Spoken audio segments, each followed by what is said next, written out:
Sudah begitu orang malam syirik. وما خلقت الجن والإنس إلا ليعبدون.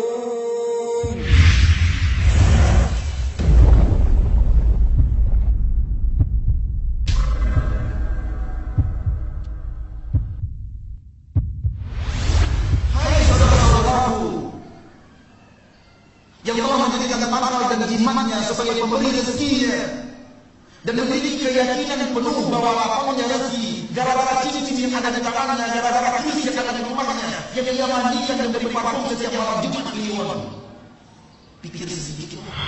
Keyakinan kita yang sampai kepada perbuatan syirik, adanya sesuatu yang mengatur keberkahan selain Allah, adanya yang mendatangkan rezeki selain Allah, adanya yang menolak diri kita dari mara bahaya selain Allah, adanya yang mendatangkan manfaat selain Allah, dan ini semua akidah syirik. ومن أضل ممن يدعو من دون الله من لا يستجيب له إلى يوم القيامة وهم عن دعائهم غافلون. Dosa yang paling besar, nenek moyangnya dosa adalah syirik. Karena tauhid dan syirik dua hal yang tidak bisa terpisahkan sama sekali. Perintah kepada tauhid artinya larangan kepada syirik. Larangan kepada syirik artinya perintah kepada tauhid. Wa ma khalaqtul jinna wal insa illa liya'budun. Tidaklah kuciptakan jin dan manusia kecuali agar mereka beribadah kepadaku saja. Ya'buduni, beribadah kepadaku. Dan Allah tidak butuh ibadah kita. Karena orang yang tidak beribadah kepada Allah, dia akan menderita dunia dan akhirat. Maka kalau ustaz sudah mengajar, namanya ustaz, kalau dia mengajar orang masak bakal, masak jimat, bermain dengan jin, ini bukan ustaz. Ini dukun berjubah. Jangan pernah yakin itu. Karena yang mendatangkan manfaat dan menolak mudarat, yang bisa menghalangi kita dari mudarat ya Allah. يا أيها الناس اذكروا نعمة الله عليكم هل من خالق غير الله يرزقكم من السماء والأرض لا إله إلا هو فأنى تؤفكون.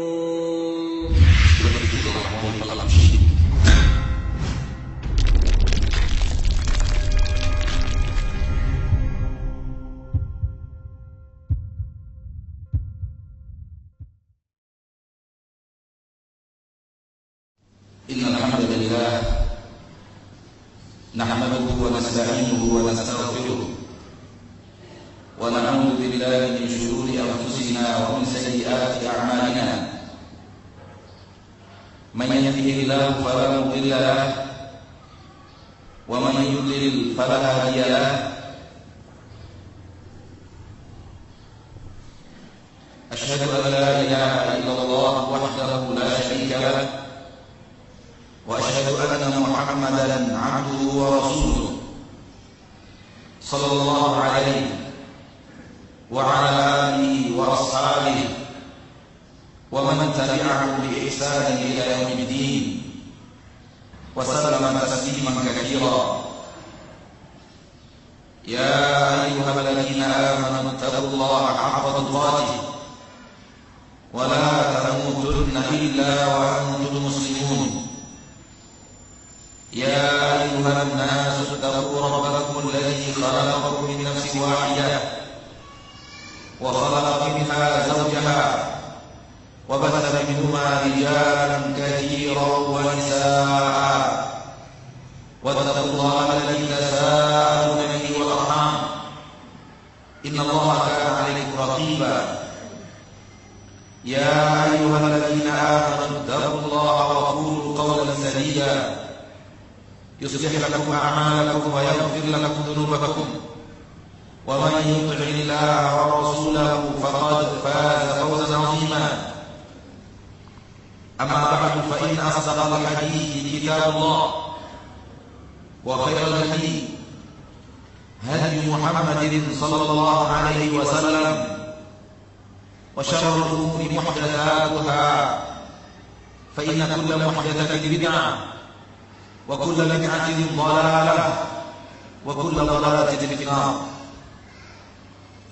معاشر المسلمين والمسلمات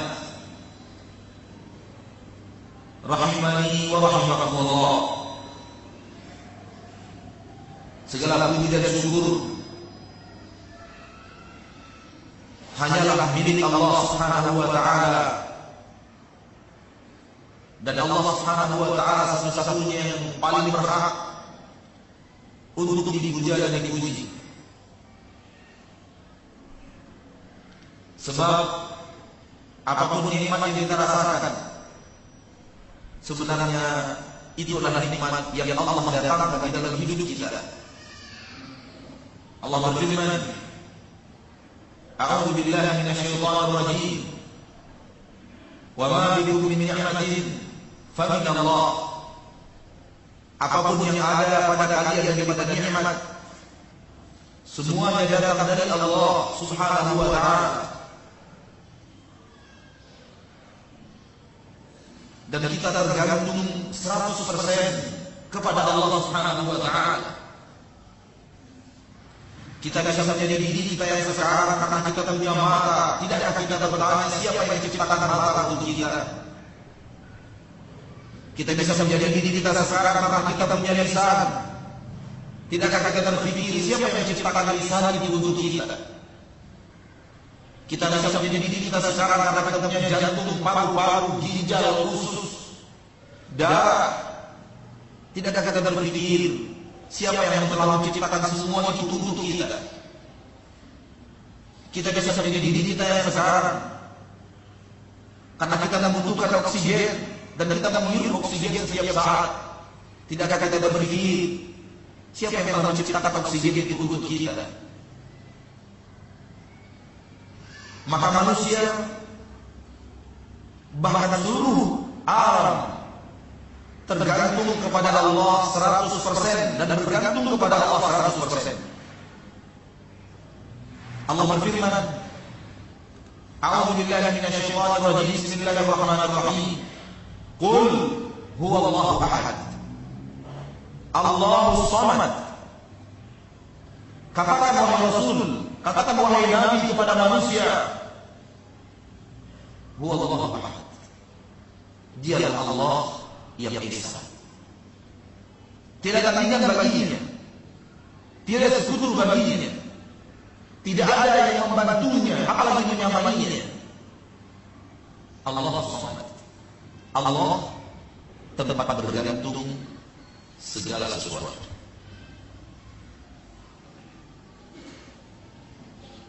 Ketika kita melihat burung yang terbang di udara,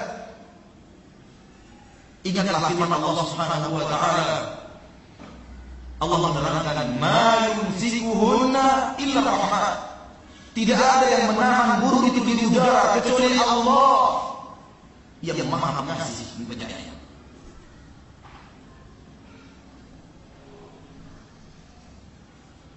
Tidak ada yang menahan burung itu di udara sehingga burung itu bisa terbang kecuali kasih sayang Allah. Kalau sedetik itu kasih sayang Allah, dan Allah terangkan kepada kita kasih sayangnya yang sedemikian detail, tidak ada artinya kita sangat membutuhkan Allah dalam seluruh kehidupan kita. Dan alam secara keseluruhan telah mendapatkan taufik untuk menghambakan diri mereka kepada Allah. Kecuali sebahagian daripada jin dan sebahagian daripada manusia. Perhatikan dunia dan seluruh isinya. Yakini bahwa mereka semua adalah hamba-hamba Allah yang sedang bertasbih kepada Allah, yang beribadah kepada Allah. Hanya sebahagian jin, sebahagian manusia tidak mampu melakukan itu. Sabbaha lillahi ma fis samawati wa ma fil ardh. Telah bertasbih kepada Allah seluruh yang ada di langit dan seluruh yang ada di bumi. Yusabbihu lillahi ma fis samawati wa ma fil ardh. Sedang bertasbih dan akan senantiasa bertasbih kepada Allah seluruh yang ada di langit dan seluruh yang ada di bumi. Kullun qad 'alima salatahu wa tasbihah. Segala sesuatu telah tahu bagaimana cara mereka bertasbih. Dalam ayat yang lain, walakin la tafaqahuna tasbihahum, namun kalian tidak mengerti bagaimana cara mereka bertasbih. Ikhwani wa akhwati fid din, rahimani wa rahimakumullah.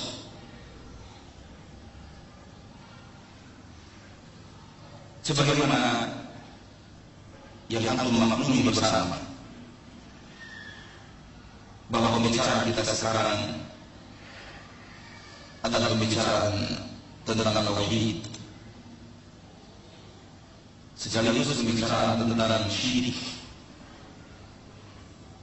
Karena tauhid dan syirik dua hal yang tidak bisa terpisahkan sama sekali. Perintah kepada tauhid artinya larangan kepada syirik. Larangan kepada syirik artinya perintah kepada tauhid. Dan itu kaidah dalam kaidah usul fiqh.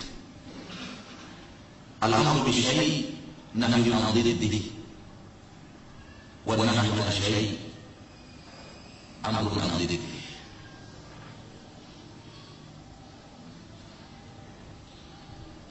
Kita beri judul kajian kita dengan judul berpikirlah wahai pelaku syirik.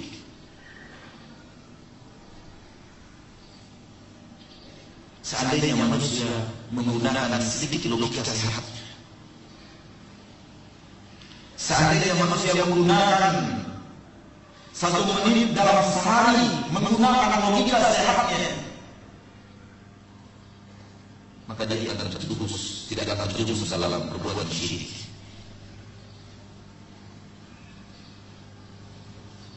Wa fil ardi ayatun lil muqinin wa fi anfusikum afala tubsirun. Allah berfirman dalam surat Al-Dariyat, di bumi ada tanda-tanda kebesaran Allah untuk orang yang mau meyakini. Tanda-tanda keagungan Allah, tanda-tanda kemahakuasaan Allah, tanda-tanda keesaan Allah, tanda-tanda masa depannya Allah. Wa fi anfusikum, demikian juga dalam diri kalian terdapat tanda-tanda itu. Afala tubsirun, tidak kalian melihatnya?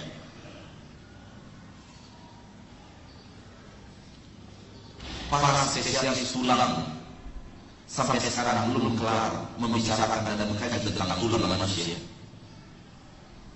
Para dokter spesialis mata sampai sekarang belum sampai pada titik sempurna dalam ilmu membahas tentang mata.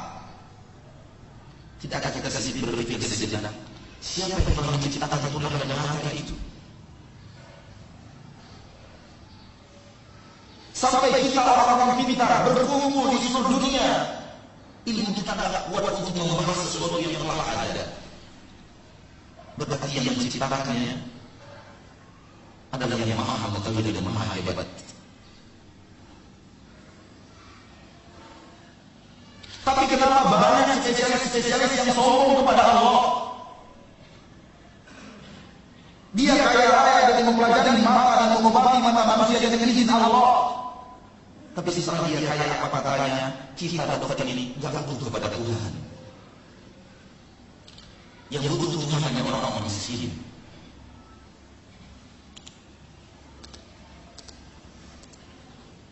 Kamu baru mempelajari 1 mata, kamu sudah jadi orang hebat. Tidak ada itu artinya yang menciptakan mata luar biasa hebat. Berpikir di sini wahai dokter yang sombong kepada Allah.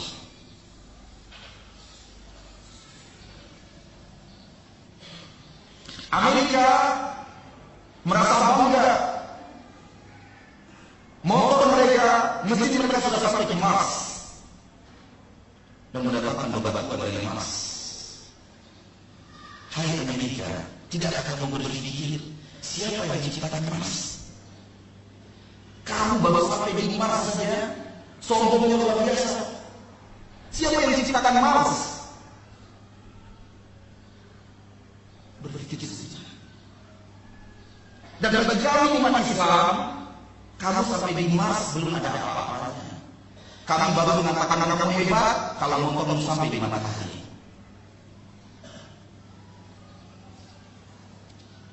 Baru kami mengatakan kamu hebat. NASA berhasil menciptakan pesawat yang mendarat di matahari. Itu pun tidak mengalahkan kehebatan kami dan pernyataan kami lebih hebat kepada yang telah menciptakan matahari itu.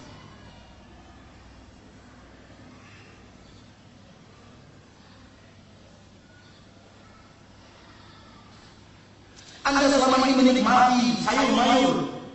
Tidak ada Anda berpikir siapa yang menciptakan sayur mayur itu untuk Anda. Anda selama ini menikmati hewan, daging hewan. Tidak ada Anda berpikir siapa yang menciptakan daging hewan itu untuk Anda. Anda menikmati hidup. Tidak ada Anda berpikir siapa yang akan menciptakan kehidupan untuk Anda. Allah di dalam Al-Quran mengajak kita berpikir, am khuliqu min ghairi syai'in am humul khaliqun. Dalam surat At-Tur, apakah mereka diciptakan dari sesuatu yang sebelumnya tidak ada? Hai manusia, apakah kalian diciptakan dari sesuatu yang sebelumnya tidak ada? Ataukah kalian yang menciptakan diri kalian sendiri? Kalau kita menciptakan diri kita tidak mungkin. Karena kalau saya yang menciptakan diri saya sendiri, nggak mau saya kayak ini wajah saya. Pasti saya lebih memilih warna kulit yang lebih putih, tubuh yang lebih kekar, hidung yang lebih mancung, dan semacam. Karena saya tidak bisa apa-apa. Saya diciptakan. Berkata Jabir bin Mut'im radhiyallahu anhu, itu pertama kali hidayah Allah datang pada saya. Ketika dia mendengar firman Allah Subhanahu wa taala, "Am khuliqu min ghairi syai'in am humul khaliqun." Allah mengajak manusia berpikir, "Hai manusia, kamu diciptakan dari sebelumnya kamu tidak ada atau kamu yang menciptakan diri kamu sendiri?" Di dalam pelajaran ilmu alam banyak sekali yang berkata alam ini terjadi adalah proses alamiah. Dan mereka tidak menyebut nama Allah. Dan mereka tidak menyebut kekuasaan Allah dalam proses penciptaan alam. Sehingga lahirlah umat-umat yang benar-benar berusaha menguasai ilmu alam, namun tidak kenal siapa yang menciptakan alam. Mereka berkata, ini proses alamiah saja. Seolah-olah tidak ada yang mengaturnya. La ilaha illallah. Ini mulhid. Alam semesta yang besar dan luas ini, tata surya yang sangat rapi dan tidak bertabrakan satu sama lain, berjalan tanpa yang mengatur, tanpa ada yang mengaturnya. Masuk akal kayak ini, logika kayak ini, logis kayak ini.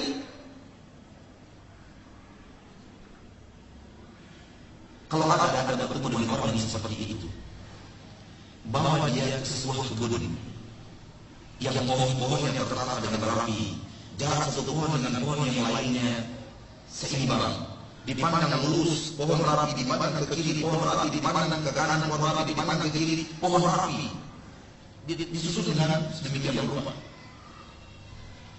Di kebun itu ada pohon berenang yang tidak ada seluruh lembar daun yang ada dalam orang-orang, padahal di atasnya pepohonan. Kemana pun sampah-sampah dan daun yang jatuh itu telah terkumpul di satu pojok di sebuah tempat yang bernama sampah. Lalu katakan kepadanya, taman ini, kebun ini tercipta alamiah. Kolam berenangnya bersih alamiah. Daunnya terkumpul di tong sampah alamiah.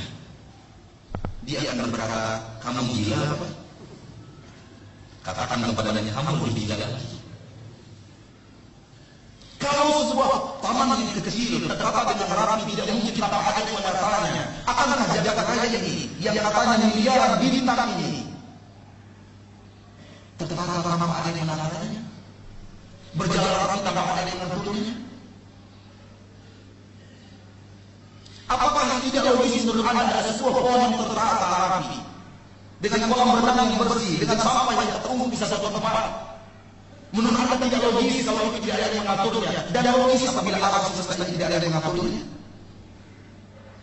Mana akal Anda?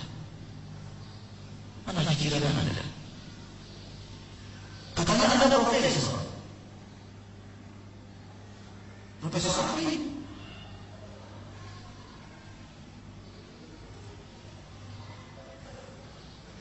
Makanya saya mengatakan ada yang gunakan 1 menit dari umurnya setiap hari untuk berpikir yang benar, dia akan sampai kepada titik la ilaha illallah. Dan dari dalam Al-Quran Al-Karim Allah mengajak kita untuk berpikir, Allah menyuruh kita untuk berpikir, Allah memarah kepada kita tidak berpikir. Apalah ta'qilun, apalah ta'qilun. Tidak ada apa di dalam Al-Quran. Kenapa kamu tidak berpikir? Kenapa kamu tidak berakal? Kenapa kamu tidak berpikir?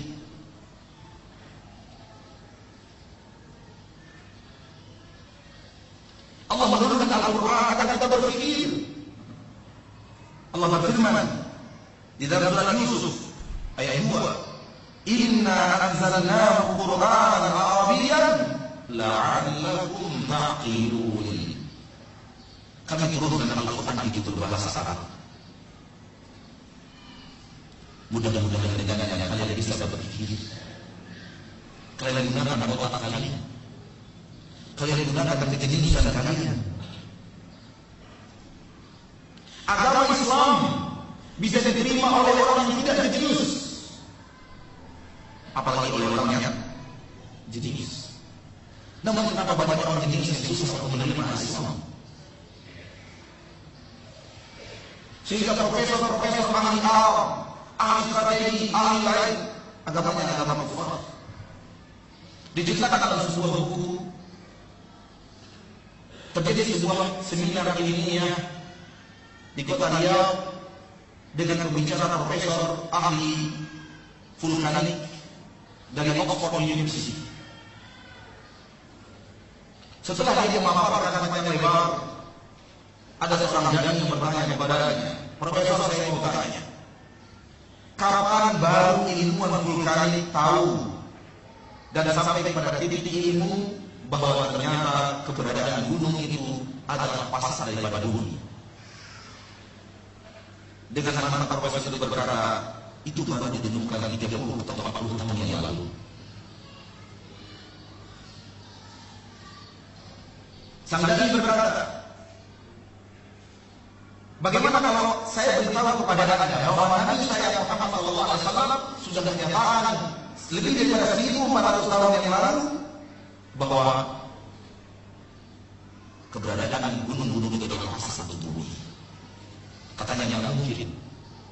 Pada zaman ini tidak ada sains dan teknologi yang bisa sampai pada titik ini. Ini menghabiskan dana miliaran untuk sampai pada titik ini. Lalu ini membuka Al-Quran surat An-Naba, wa ja'alna al-jibala awtada, kami jadikan gunung-gunung sebagai pasar satu bumi. Apa kata sang profesor? Ketika akalnya masuk, tidak mungkin Muhammad tahu itu kalau bukan diwahyukan oleh pencipta vulkan ini. Asyhadu an la ilaha illallah wa asyhadu anna Muhammadar Rasulullah. Oleh karena itu antum bisa lihat yang pindah dari agama lain ke dalam agama Islam itu mayoritas orang-orang pintar. Sementara yang pindah dari agama Islam ke orang agama lain itu mayoritas orang-orang bodoh, miskin. Kalaupun dia orang terkenal, miskin iman dan takwa. Dan yang paling banyak miskin harta, itu yang bisa kita tarik. Namun yang tidak dari orang-orang luar agama Islam dalam agama Islam, para cendekiawan, para ilmuwan, para ahli. Karena semakin canggih sebuah sains dan teknologi, semakin menunjukkan kehebatan Al-Quran. Allah Subhanahu wa Ta'ala menyuruh kita menggunakan akal untuk mengetahui bahwa Allah mencipta segala sesuatu. Allah berfirman di dalam surah Al-Mu'minun ayat 80. Wa lahu ikhtilaful laili wan nahar afala ta'qilun. Allah yang telah memiliki pergantian siang dan malam. Tidak ada kalian berakal.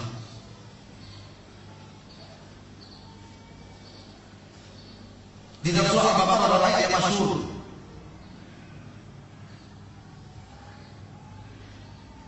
Ketika Allah Subhanahu wa taala mengatakan,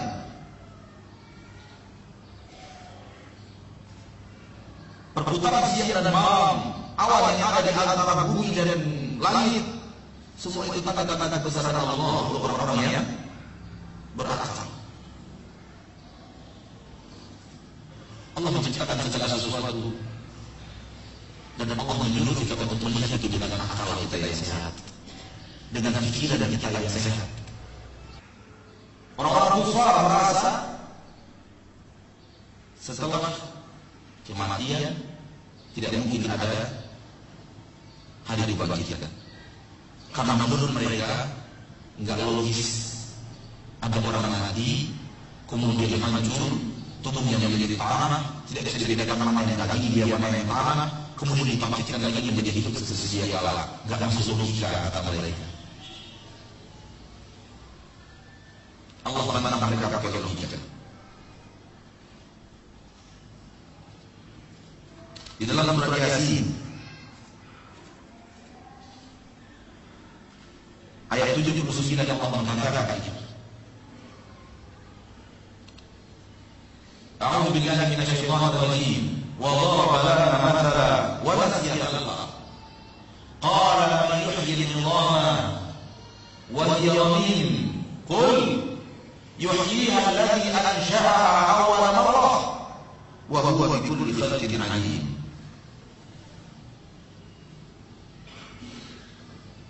Mereka membuat permisalan kepada kami dengan membawa tulang belulang yang sudah lalu lantak dan berkata kepada Rasulullah SAW, "Man yuhyi al-'idhama wal yamin?" Siapa yang sanggup membangkitkan lagi tulang belulang ini padahal dia sudah hancur dulu lantak? Siapa orang yang bisa membangkitkan ini semua? Menurut mereka tidak sulit untuk logika sehat. Makanya mereka mengatakan namanya itu gila. Allah menyuruh Nabi Muhammad SAW untuk menjawab ini dengan logika yang sehat, logika yang benar. Qul, katakan wahai Muhammad, jawab mereka, yuhyiha alladhi ansha'aha awwala marrah, yang akan membangkitkan tulang belulang ini menjadi kembali menjadi hidup adalah yang pertama kali menciptakannya. Logis kan? Kalau Allah bisa ciptakan dia sebelumnya dia tidak ada, Allah bisa ciptakan, itu berarti Allah bisa membangkitkan hidup lagi.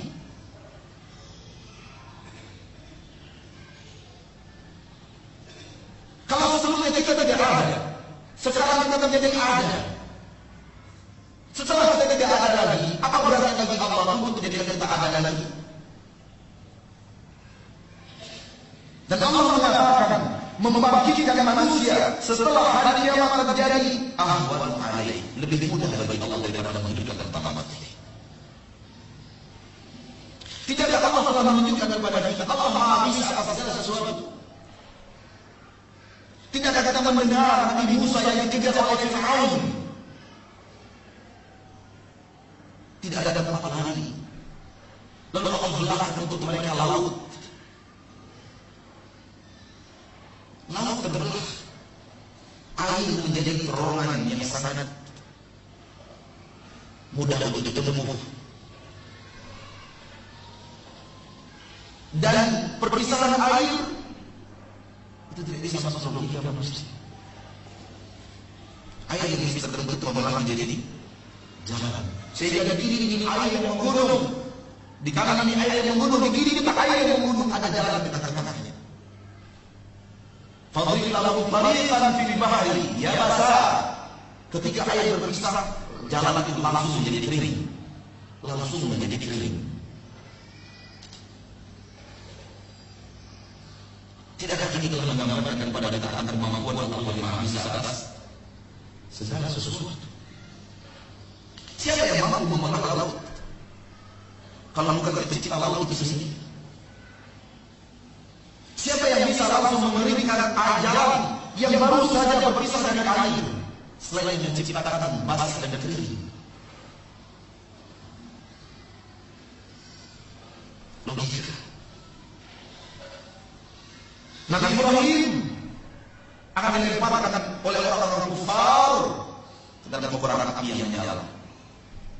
Siapa yang bisa menaklukkan Nabi Ibrahim? Allah yang telah menciptakan api.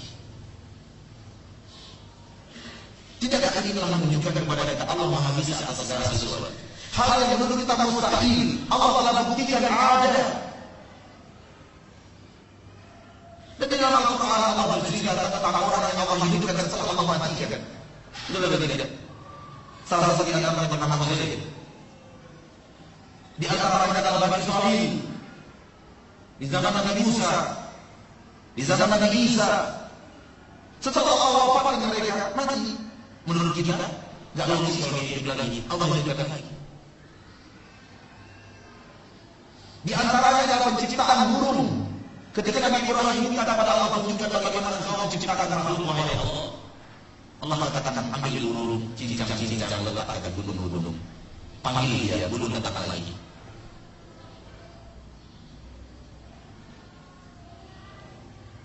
Di bumi Allah sudah menunjukkan Allah bisa. Ini menunjukkan bahwa Allah juga bisa mematikan kita setelah ribuan tahun kita wafat. Bahkan setelah jutaan tahun kita wafat. Bahkan setelah miliaran tahun kita wafat. Bagi Allah seluruhnya gampang. Seluruhnya mudah. Karena Allah ala kulli syai'in qadir. Allah atas segala sesuatu Maha Bisa.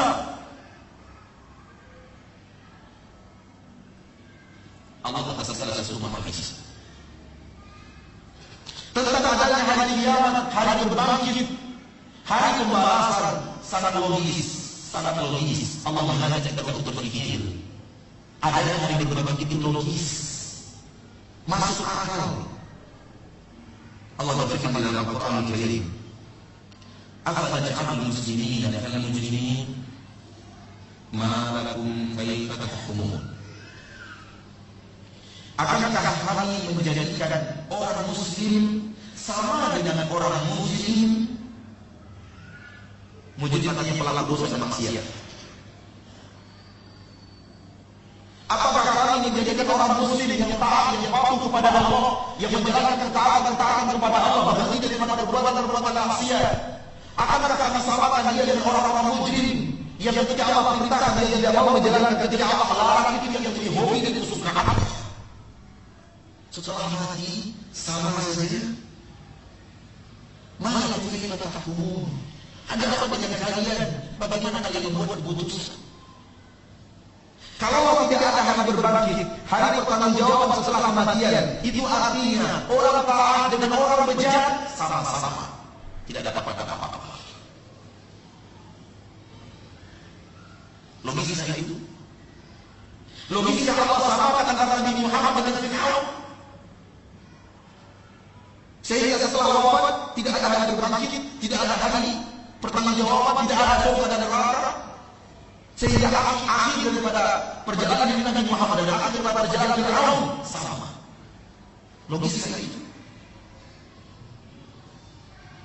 Tidak logis. Orang-orang kufar saja ada yang merasa tidak logis. Dia orang kafir. Oleh karena itu mereka mencari bagaimana jalan keluar. Ini tidak logis, ini tidak logis. Ini sesuai dengan akal pikiran. Orang taat hidup, orang bejat hidup, kemudian mereka sama-sama mati, sama-sama tidak ada penyelesaiannya. Ini tidak masuk akal kata mereka. Sehingga mereka mencari bagaimana solusinya supaya yang tidak masuk akal menjadi masuk akal. Sampai mereka kepada syaitan meyakini reinkarnasi. Dan semua itu untuk menjawab teka-teki logika mereka. Dan mereka tidak mendapatkan hidayah ke jalan yang benar. Tapi semua itu untuk menjawab pertanyaan logika yang tidak terjawab. Dan Islam menjawabnya dengan benar. Allah turunkan syariat dengan benar menjawabnya.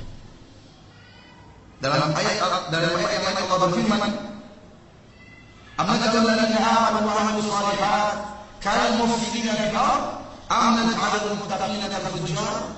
Apakah akan kami samakan orang-orang yang beriman dan beramal saleh sama dengan orang-orang yang menyebar kerusakan di permukaan bumi? Akankah akan kami samakan orang-orang yang bertakwa dan orang-orang yang banyak berbuat maksiat? Tidak mungkin sama. Kalau sama berarti Allah tidak adil. Ini sesuai dengan logika yang sehat.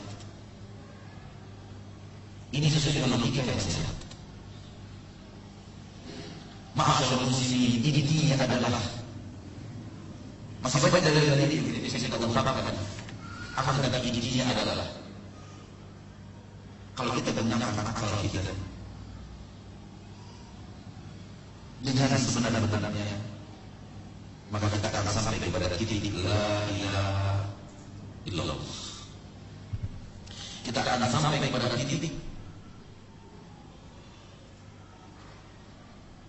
bahwa tauhid adalah jalan keselamatan dan syirik adalah jalan kehancuran. Kita akan sampai kepada titik tauhid adalah jalan yang sesuai dengan logika manusia. Syirik jalan yang tidak sesuai dengan logika sedikit pun. Suatu hal yang tidak bisa, yang tidak mungkin tidak kita ketahui. Suatu hal yang saya yakin kita ketahui sebelumnya, bahwa amalan yang paling mulia dari permukaan bumi adalah tauhid. Amalan yang paling mulia dari permukaan bumi adalah tauhid. Allah berfirman di dalam surah Al-Baqarah, "Wa ma umiru illa liya'budullaha mukhlishina lahu-d-din." Ini tauhid. Mereka tidak diperintahkan, manusia tidak diperintahkan kecuali agar mereka beribadah kepada Allah saja, mengikhlaskan kepada Allah seluruh ketaatan mereka. Ini tauhid. Ini yang diperintahkan oleh Allah. Wa ma khalaqtul jinna wal insa illa liya'budun. Tidaklah kuciptakan jin dan manusia kecuali agar mereka beribadah kepada-Ku saja. Ya'buduni, beribadah kepada-Ku. Dan Allah tidak butuh ibadah kita. Allah meminta kita beribadah kepada-Nya. Allah tidak butuh ibadah kita. Siapa yang membutuhkan ibadah itu? Kita sendiri. Karena orang yang tidak beribadah kepada Allah, dia akan menderita dunia dan akhirat. Dia menderita di dunia sebelum menderita di akhirat. Dan orang yang beribadah kepada Allah akan merasakan kenikmatan hidup di dunia dan kenikmatan hidup di akhirat. Enggak usah jauh-jauh. Saya yakin di antara kita adalah orang yang sebelumnya tidak mengerti ilmu tauhid dan tidak mengerti ketaatan, hanya di dalam gemerlap dunia dan godaan-godaan dunia, pukalan-pukalan dunia. Setelah kita mengerti agama dan berjalan atas jalan Allah, terasa perubahan hidup yang penuh dengan kenikmatan dan dari sebelumnya penuh dengan kesengsaraan.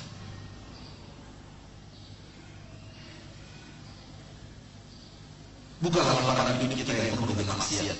Lihat bagaimana jiwa kita dalam lembaran-lembaran maksiat itu. Perhatikan kehidupan kita setelah kita taat kepada Allah dan beribadah kepada-Nya. Perhatikan kenikmatan hidup kita dalam ketaatan dan ibadah itu. Makanya jemaah haji sering datang kepada kita dan berkata, "Ustaz, kenapa yang masih haji jiwa saya tenang, jiwa saya tenang, ya terang aja, ke masjidnya 1 jam sebelum azan. Mau sholat subuh jemaah haji berangkat dari rumahnya jam 3 malam, sholat tahajud menunggu datang sholat subuh, lalu sholat subuh, tawaf baru pulang. Ya terang aja tenang jiwanya.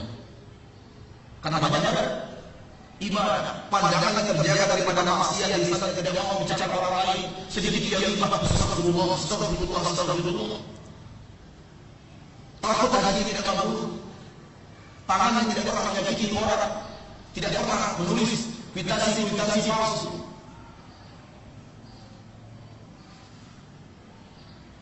tangan dan kakinya beribadah, jiwanya beribadah kepada Allah selama di musim haji, tentu dia akan merasakan kenikmatan hidup. Saking enaknya kita beribadah pada haji, banyak yang nggak tahu tanggal berapa sekarang. Yang pernah melaksanakan ibadah haji bisa tahu. Di tanggal berapa sekarang? Nggak tahu saya berapa.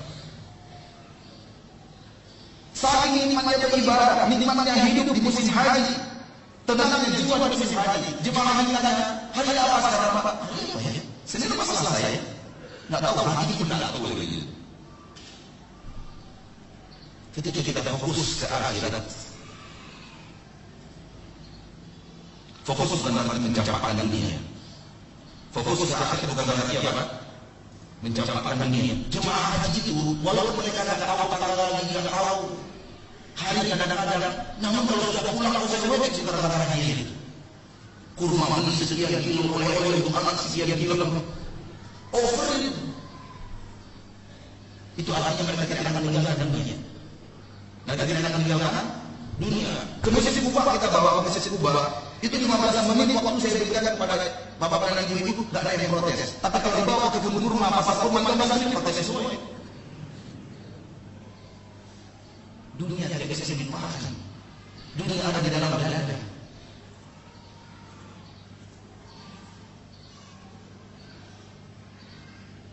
Satu jam didirikan di kebun kurma belum cukup kadang-kadang.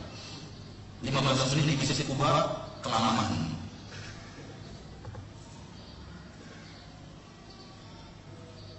Namun jemaah haji nampak betul bahwa mereka bukan oleh-oleh yang paling penting bagi mereka. Yang paling penting target bagi mereka, bagaimana bisa sholat, bagaimana bisa menghafalkan Al-Quran, bagaimana bisa sholat di Masjid Haram, bagaimana bisa sholat di Masjid Nabawi, bagaimana bisa berzikir sebanyak-banyaknya, bagaimana bisa bersedekah sebanyak-banyaknya.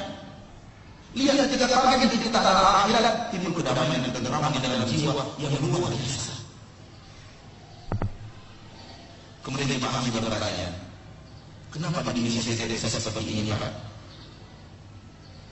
Pak Ustaz, kenapa kalau di Indonesia tidak bisa mendapatkan kedamaian ini? Ya saya katakan, masuk terus sih.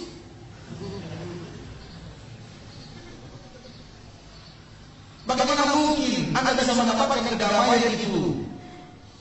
Di Mekah Anda datang 1 jam sebelum azan. Di Indonesia sudah terakhir Imam Abu Anda datang. Bagaimana disamakan? Gak bisa. Kalau ingin mendapatkan kedamaian seperti di Mekah, Anda juga ke masjid 1 jam sebelum azan. Duduk berzikir membaca Al-Quran. Mudah-mudahan Anda mendapatkan kebahagiaan sama dengan kebahagiaan kita berada di Mekah dan Madinah.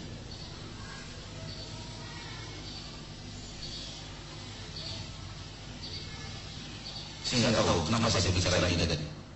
Dari mana saya masuknya? Hah? Tauhid membawa ya kebahagiaan. Tauhid membawa kebahagiaan. Syirik membawa kesengsaraan. Orang yang bertauhid akan bahagia, bahagia di dunia, bahagia di akhirat. Orang yang syirik akan sengsara di dunia, sengsara di akhirat. Oleh karena itu, kemuliaan yang paling mulia adalah ketaatan dan bertauhid kepada Allah. Sebagaimana dosa yang paling besar, nenek moyangnya dosa adalah syirik. Abdullah bin Mas'ud bertanya kepada Rasulullah SAW. Abdullah bin Mas'ud radhiyallahu anhu bertanya kepada Rasulullah tercinta Muhammad sallallahu alaihi wasallam, "Ya Rasulullah, wa Rasulullah, ayyul dzambi a'zam?" Dosa apa yang paling besar? Qal Rasulullah bersabda, "An taj'ala lillahi niddan wa huwa khalaqaka." Kau menjadikan sesuatu sebagai tandingan untuk Allah, sementara Dia yang telah menciptakan kamu. Mikir, Allah yang menciptakan kita, Allah yang memberikan kita mata, Allah yang memberikan kita lisan, Allah yang memberikan kita telinga pendengaran, Allah yang memberikan kita oksigen, Allah yang memberikan kita paru-paru, Allah yang memberikan kita jantung. Kok berterima kasihnya kepada Tuhan Yesus? Mikir dulu.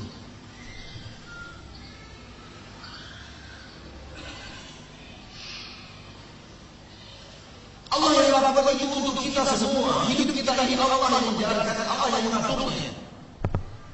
Kenapa ketika berterima kasih pada matahari, kepada bulan, kepada bintang, kepada sapi, la ilaha illallah. Sapi jadi Tuhan. Pokoknya mikirin dulu loh. Ada orang yang menjadikan sapi sebagai Tuhannya? Ada atau tidak? Ada. Saya hampir tidak percaya.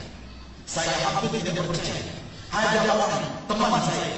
Kalau bukan karena dia teman kita tahu bahwa jujur dan saya tidak akan percaya itu.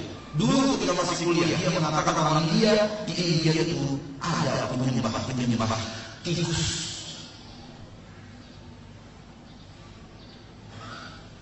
Dan saya hampir tidak percaya. Saya mengatakan kamu mengatakan apa? Tikus jadi Tuhan.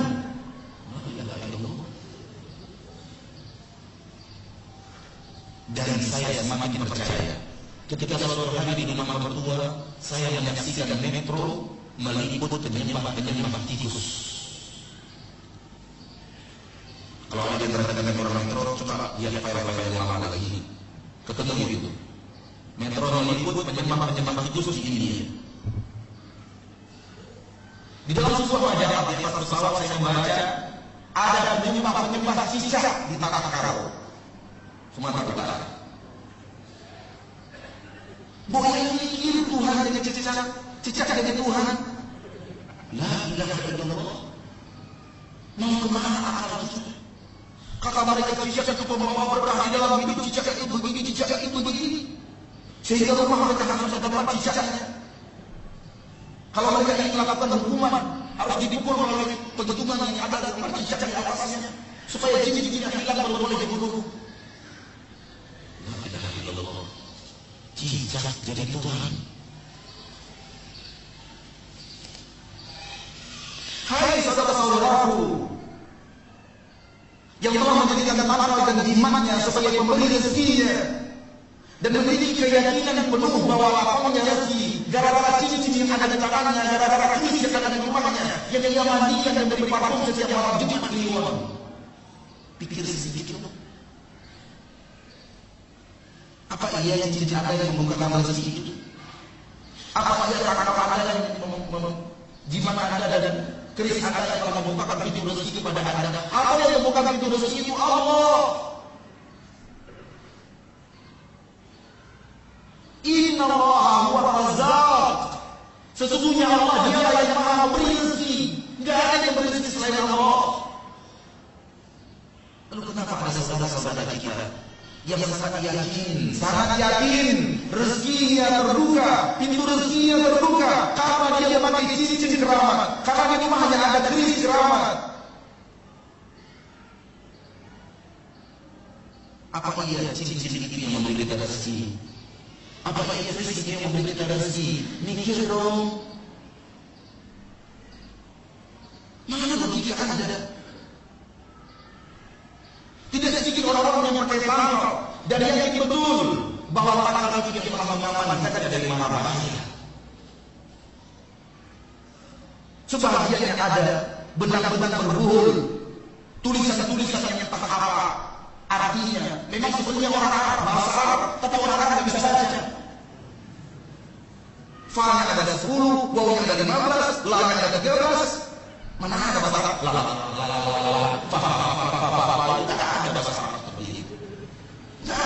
Benar nggak ada. Orang Arab nggak paham. Kalau kita pergi ke sebagian tempat, kita melihat ada tanggal di pasang dinding itu. Untuk membaca kita begini. Muter-muter ada itu tulisannya. Ada yang barat, timur, ke selatan.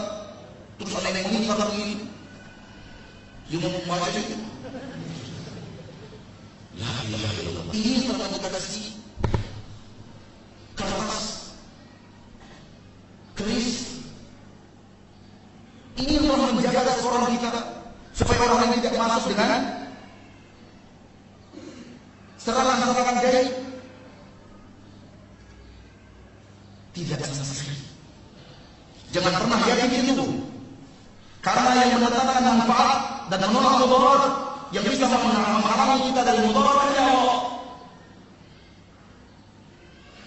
Rasulullah mengajarkan ini, akidah ini kepada Abdullah bin Abbas ketika Allah bahas masih kecil. Dan dia hafal oleh Allah bin Abbas sampai itu aja, dan diajarkan kepada umat, dan dari sisi sampai sekarang bertahan. Untuk bisa lihat dalam Arba'in Nawawiyah. Aqidah umat Islam. Wa'alam anna al-ummah law ijtama'at 'ala an yadurruka bi syai' lam yadurruka illa bi syai' qad katabahu Allah lak. Wa in ijtama'u 'ala an yadurruka bi syai' lam yadurruka illa bi syai' qad katabahu Allah 'alaik. Rufi'atil aqlam wa wajabatis suhuf. Ini akidah tauhid. Selain ini akidah syirik. Ketahuilah, wahai Ibnu Abbas, kata Rasul kepada Ibnu Abbas, dan faedah hadis ini untuk seluruh manusia. Kata Rasul tidak diutus kepada Ibnu Abbas sendirian, tapi diutus untuk seluruh umat. Maka bicara Rasul pada salah seorang sahabat adalah bicara untuk seluruh umat. Itu kaidah para ulama, ahlul hadis, ahlus sunnah. Ketahuilah bahwasanya andai seluruh umat ini berkumpul membuat sebuah strategi untuk mendatangkan satu manfaat kepada satu manfaat, mereka tidak bisa lakukan itu kalau Allah belum tuliskan itu untuk dirimu.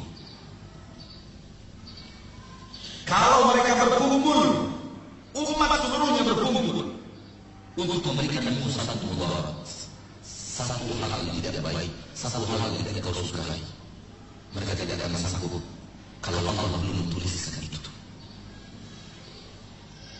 Ini akidah umat Islam. Ini akidah tauhid. Ini akidah la ilaha illallah.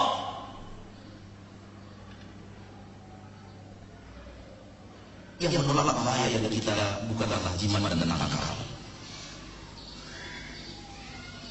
Jimat dan nakal itu kita yang merawatnya.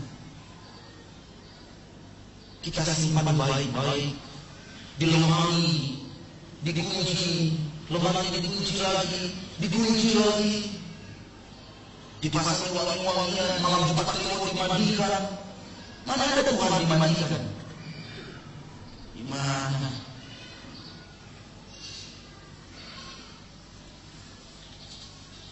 Ketika ada yang datang pada kita dan menerangkan dia punya jimat dan nakal, di antara mereka orang yang membawa jenis keramat, yang katanya jenis keramat dia sudah merawat selama belasan tahun, dan dia kecil selama telah begini, Keris mana bisa menangkap alam. Kita ambil kerisnya itu, saya ambil kerisnya itu, saya letakkan di tanah, saya injak dengan kaki saya putar-putar kaki saya, dan saya tanya kepada dia, ini yang menjaga kamu? Yang saya injak sekarang ini yang menjaga kamu? Mulai dia berpikir, logika saya sudah datang, nggak mungkin Ustaz. Ini baru tauhid. Kalau dia Tuhan, dia bisa berbuat mana mau dia jadi ijab. Kemudian saya angkat keris kecil itu, dia bisa tadi jari kelingking ini. Ambil izinkan saya patahkan. Ya Ustaz, saya patahkan. Bismillah saya patahkan. Tuhan sudah patah. Yang memberi rezekimu selama ini adalah apa? Tidak ada lagi yang ingin rezekimu kecuali Allah Subhanahu wa taala. Hadirin aja. Ada orang yang yakin konsumen yang datang ke tokonya itu gara-gara tanggal yang dia pasang di tokonya itu. Gara-gara jimat yang dia pasang di tokonya, dipasang di dompetnya, diletakkan di setiap lemari dagangan dia itu. Itu akal yang gak sehat orang itu. Logikanya gak jalan. Mana ada kertas undangan di mana? Kecuali undangan-undangan yang disebar mana-mana. Kalau diletakkan di toko nggak bisa. Kertas ya kertas, tulisan ya tulisan. Dia nggak bisa berbuat apapun. Yang ada adalah keyakinan kita yang salah. Keyakinan kita yang sampai kepada perbuatan syirik. Adanya sesuatu yang mengatur di permukaan bumi selain Allah. Adanya yang datang dari sisi selain Allah, adanya yang menolak diri kita dari mara bahaya selain Allah, adanya yang mendatangkan manfaat selain Allah, dan ini semua akidah syirik. Kalau boleh logis-logisan, logika-logikaan, daripada tanggal dan jibatan kita pasang itu tidak mau kita lihat orang di mahal kita pasang, lebih logis kucingnya orang Cina. Sini, ya kan? Anda pernah ketemu orang Cina? Ada kucing yang matanya gerak-gerak gitu. Itu lebih logis. Kucing yang hanya orang datang ke toko Pak, masuk. Itu lebih logis daripada tangan yang ditatap di atas itu. Tidak ada akses ke manusia. Tidak ada cara untuk mengajak manusia yang ada. Lebih logis yang Tuhan orang Cina. Lebih logis kucing orang Cina. Kalau logis-logisan, walaupun kedua-duanya sama-sama syirik dan tidak boleh sama sekali, tapi secara logis lebih logis ini. Ada daya untuk mengajak, ada ketertarikan untuk lihat kucing cantik. Makanya soal jimat dan tanggal kita nggak akan menang lawan mereka. Orang muslim pakai jimat dan tanggal. Orang muslim pakai jimat dan tanggal yang harus itu orang muslim. Kalau tanggal itu adalah Tuhan, maka orang muslim lebih dekat Tuhan dan Rasulullah. Kalau orang itu yang diciptakan,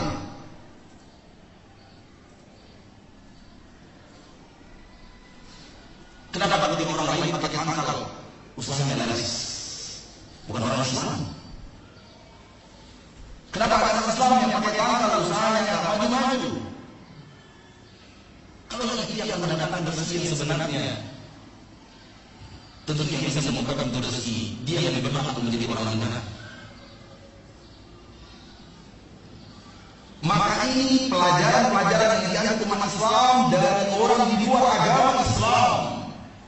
Jimat dan tanggal budaya orang-orang di luar agama Islam yang diadopsi oleh umat Islam, dimasukkan oleh syaitan ke dalam barisan umat Islam, ke dalam akidah umat Islam. Fenomena syirik ini dan diusahakan oleh syaitan agar kita menerimanya karena dikelabui kita dengan potongan-potongan ayat dan tulisan-tulisan mirip bahasa Arab yang tidak bisa dibaca oleh orang Arab. Ketika sistem hendaknya diamuk oleh jin secara massal di kota Pekanbaru, Allah mengizinkan kita untuk menjalankan ruqyah di sana. Dan kita menemukan seorang siswi yang membawa tangkal di badannya. Setelah kita nasihati, kita katakan, boleh saya buka tangkal ini? Boleh Pak Ustaz. Kita buka. Setelah kita buka, ternyata di dalamnya ada potongan-potongan ayat Al-Quran. Coba lihat, potongan ayat Al-Quran dibawa dalam ayat. Ada di badannya. Dan ada mirip-mirip bahasa Arab, tulisan-tulisan Arab, namun saya tidak bisa baca.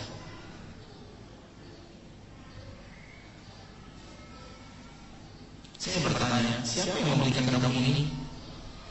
Ustaz di sana. Ustaz. Ini bukan Ustaz ini, dukun berjubah. Ini bukan Ustaz, dukun berjubah, dukun bersahabat. Yang mengajarkan umat berbuat syirik. Nabi mengatakan, "Man ataka tamimatan faqad asyrak." Barang siapa yang menggantungkan tanggal dan jimat, dia telah berbuat syirik. Hadis sahih dari Imam Ahmad. Mana ada ustaz yang mengajar orang berbuat syirik? Yang ada dukun. Maka kalau ustaz sudah mengajar, namanya ustaz, kalau dia mengajar orang memasak tanggal, memasak jimat, bermain dengan jin, ini bukan ustaz. Ini dukun berjubah.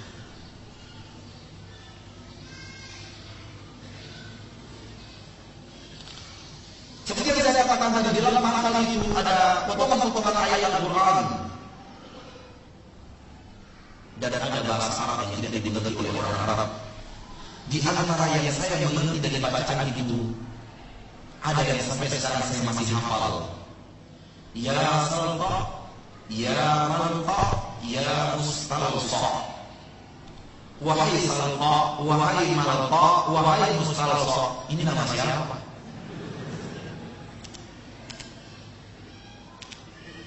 Artinya panggilan kepada makhluk gaib.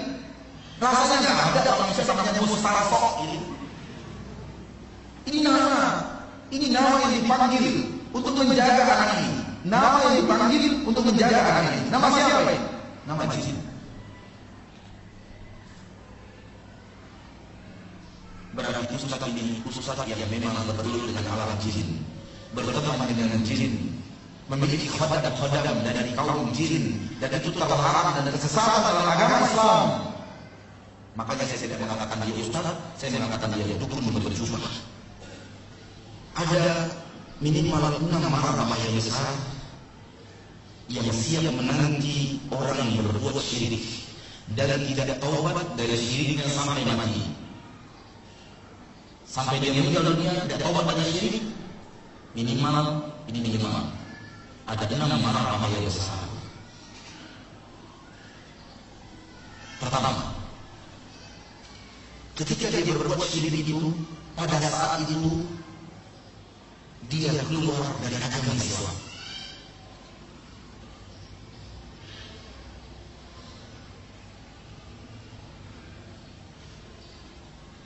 Dan statusnya ketika dia berbuat syirik itu adalah musyrik dan bukan muslim. Walaupun banyak orang yang menganggap dia masih kiai haji, tapi di sisi Allah, di ilmu Allah yang maha mengetahui yang gaib, dia orang musyrik dan bukan orang muslim. Walaupun muslim yang masih memanggilnya Pak Ustaz. Keluar dari agama Islam. 2. Seketika dia berbuat syirik tersebut, hapus seluruh amal saleh yang pernah dia bangun seumur hidup.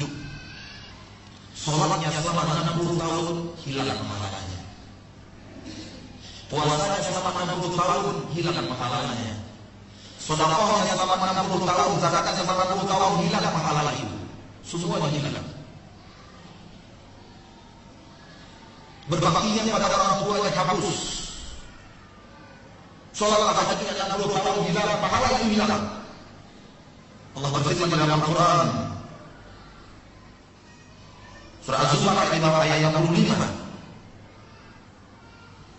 A'udzu billahi minasyaitonir rajim. وَلَقَدْ أُوحِيَ إِلَيْكَ وَإِلَى الَّذِينَ مِنْ قَبْلِكَ لَئِنْ أَشْرَكْتَ لَيَحْبَطَنَّ عَمَلُكَ وَلَتَكُونَنَّ مِنَ الْخَاسِرِينَ. Dan sungguh telah diwahyukan kepadamu, wahai Rasul, dan kepada orang-orang sebelummu daripada Rasul-Rasul, لَئِنْ أَشْرَكْتَ, kalau kamu berbuat syirik, لَيَحْبَطَنَّ عَمَلُكَ, pasti sungguh akan hapus seluruh amalanmu. Walatakunanna minal khasirin, dan sungguh pasti kamu menjadi orang yang merugi hidup selama-lamanya. Siapa yang mau pahalanya seorang 60 tahun hilang? Siapa yang mau pahala zakatnya hilang? Siapa yang mau pahala jujurnya hilang? Siapa yang mau pahala berbaktinya kepada orang tuanya hilang? Siapa yang mau pahala baiknya kepada tetangganya, akhlaknya yang mulia hilang? Tidak ada yang mau. Kalau kita tidak mau, jauhi perbuatan syirik.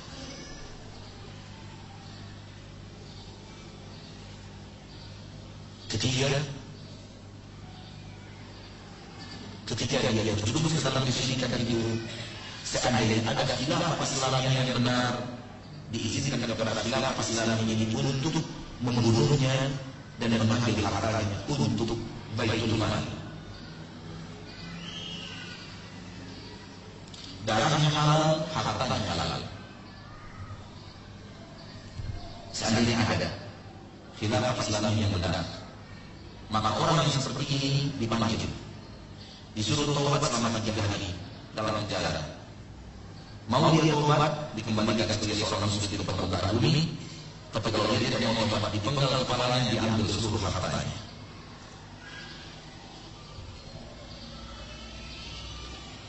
Hadis sahih Imam Bukhari dan Muslim dari Abdullah bin Umar, Nabi Muhammad sallallahu alaihi wasallam bersabda, "Umirtu an uqatila an-nas hatta yashhadu an la ilaha illallah wa anna Muhammadan Rasulullah wa yuqimu as-salata wa yu'tu az-zakata fa in fa'alu dhalika asamu minni dima'ahum wa amwalahum illa bi haqqi Islam wa hisabuhum 'ala Allah azza wa jalla."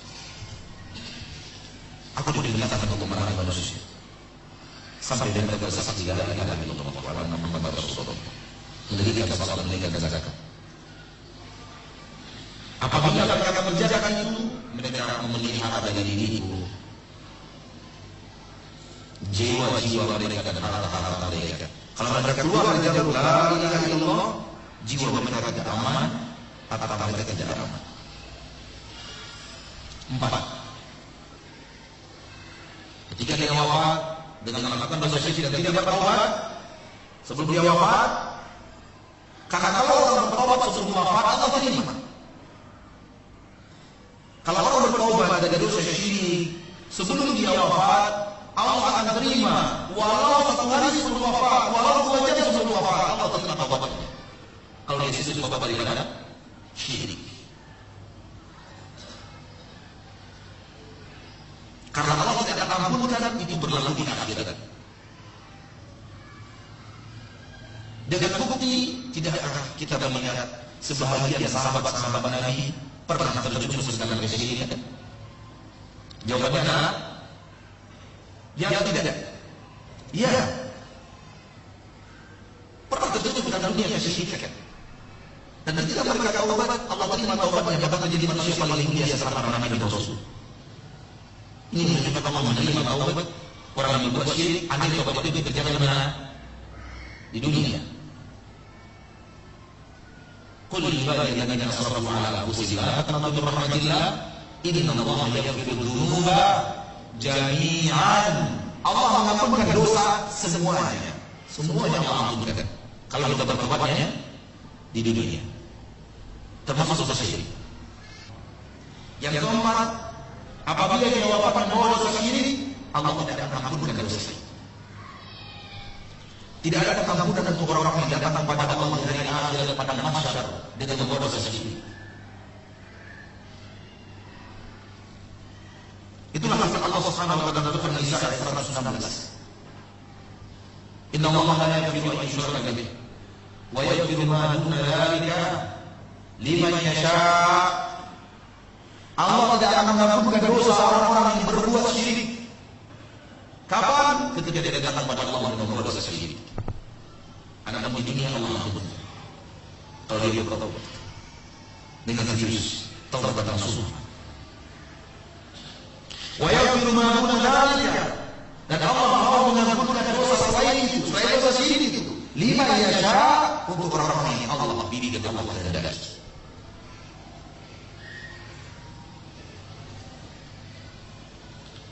Ini bahaya yang keempat ini, bahwa Allah tidak akan ampunkan dosa untuk selama-lamanya.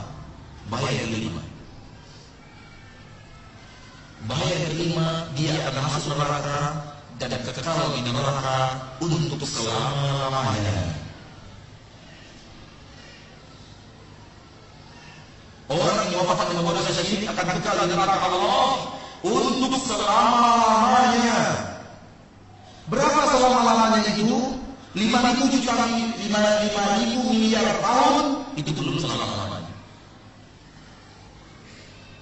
1 juta triliun tahun belum selama-lamanya. Kalau ada titik akhir belum selama-lamanya. Dia di neraka Allah, di azab yang sangat pedih, yang tidak tertahankan untuk selama-lamanya. Na'udzubillah min asy-syirk. Oleh karena Nabi Ibrahim berdoa, di dalam Al-Qur'an Allah berkata, "Wajudni wa baniya an na'budu al-asnam." Jauhkan saya, jauhkan turunan saya daripada mengibadati berhala-berhala ini ya Allah. Karena Nabi Ibrahim paham betul tentang bahaya syirik.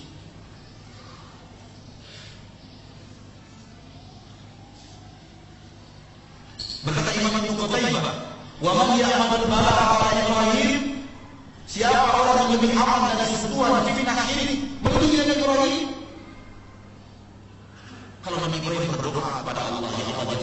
dari syirik. Tidakkah kita lebih pantas berdoa minta Allah menjauhkan kita dari syirik? Tidakkah iman kita jauh lebih kecil, jauh lebih tipis daripada iman yang dikurangi? Harus waspada dari syirik. Nabi Ibrahim mengkhawatirkan syirik untuk dirinya dan untuk keturunannya. Kenapa ada orang tua muslim sekarang rela, ikhlas memasukkan anaknya sekolah ke sekolah Kristen? Apakah bagi Anda nilainya yang rata-ratanya 9,9 itu lebih berharga daripada tauhidnya? Dan kalau Anda sekolah anak-anak di sana tidak ada 99,9 dari anak-anak Anda. Hanya karena itu dalam sisi duniawi nilai anak-anak tinggi, rela orang tua muslim sekarang memasukkan anaknya di sekolah itu. Ada atau tidak? Tolong jawab, ada atau tidak? Ada. Banyak banget. Bahkan saya mendengar dari orang yang saya percayai, ada keluarganya yang menyekolahkan anak-anaknya dari TK dan SD dan dari sekolah bersama itu. Ketika dia dimasukkan ke SMP pendaftaran, gurunya bertanya agama kamu apa, dia jawab Kristen.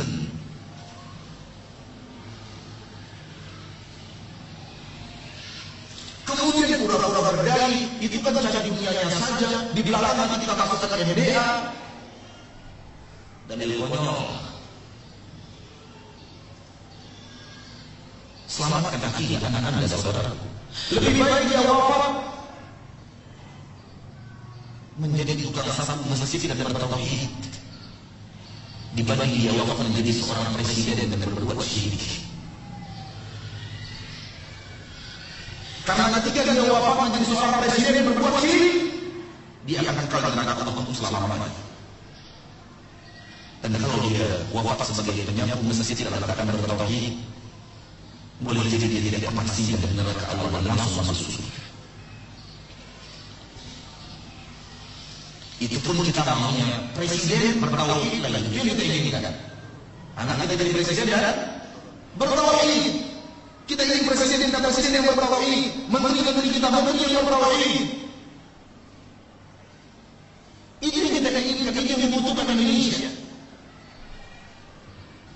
Namun sayang di diri saya, ada orang-orang tua yang seperti tidak peduli pada akidah dia dan akidah anak.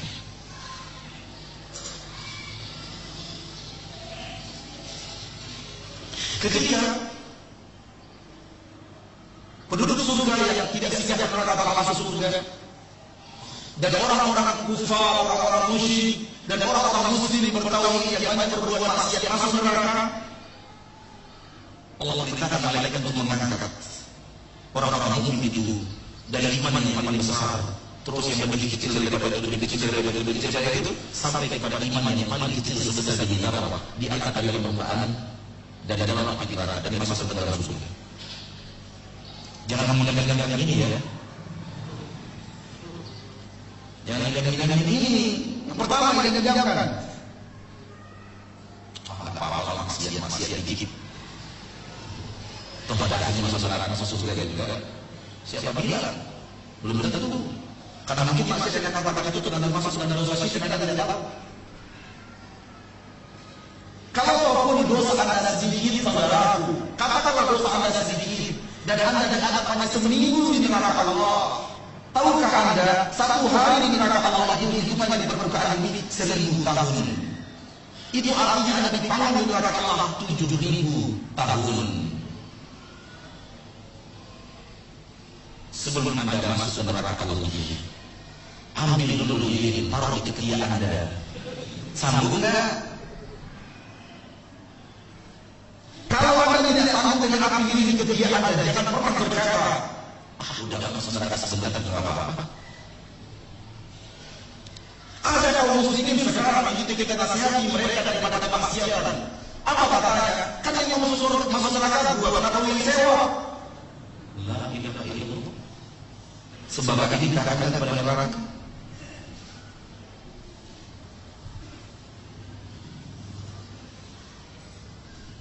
Dan ada kaum muslimin yang tidak sedang berbuat maksiat. Ada orang yang ingin lalu di depan mereka pengen ke masjid, berpakaian peci haji, berjenggot, berpakaian muslim bersarung, memenuhi la ilaha illallah, memenuhi hayya 'alas shalah, hayya 'alal falah. Karena mereka malu dia berbuat maksiat, mereka melambai sambil berkata, "Assalamualaikum ahli surga." Kalau kita mau sebel, kan kita jawab, "Waalaikumsalam ahli neraka." Kan repot jadi. Jangan pernah berada di neraka Allah. Fa inna asadakum 'ala an-nar la taqwa.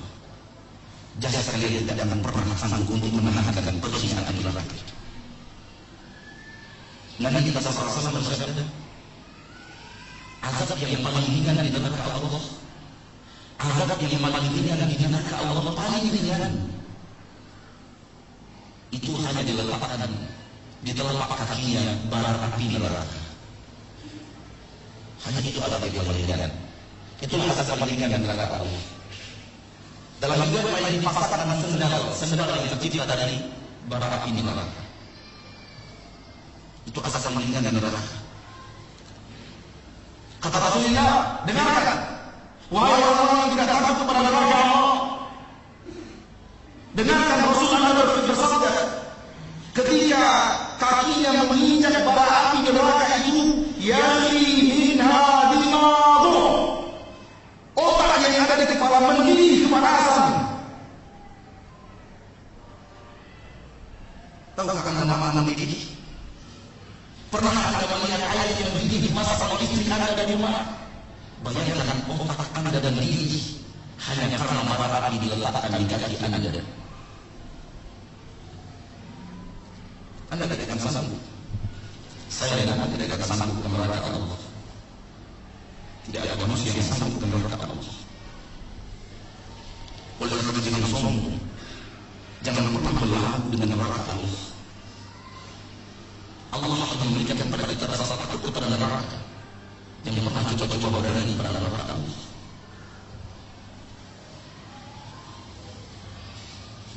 Saya akan sholat, saya akan zakat, walaupun usahanya dibagi-bagi dikit. Mana ada dibagi dikit? Riba semuanya besar. Riba yang paling kecil kata Rasulullah, bagaikan orang yang berzina 36 kali. Kalau pilihan hidup ada dua, tidak ada pilihan yang ketiga. Pertama, hidup di dunia miskin, di akhirat masuk surga. Hidup di dunia kaya raya, di akhirat masuk neraka. Tidak ada pilihan yang ketiga. Seorang muslim, seorang muslimah wajib memilih yang pertama. Yang keenam, orang yang wafat dengan membawa syirik dan tidak bertobat sebelum wafat, haram untuknya menginjak kakinya di surga.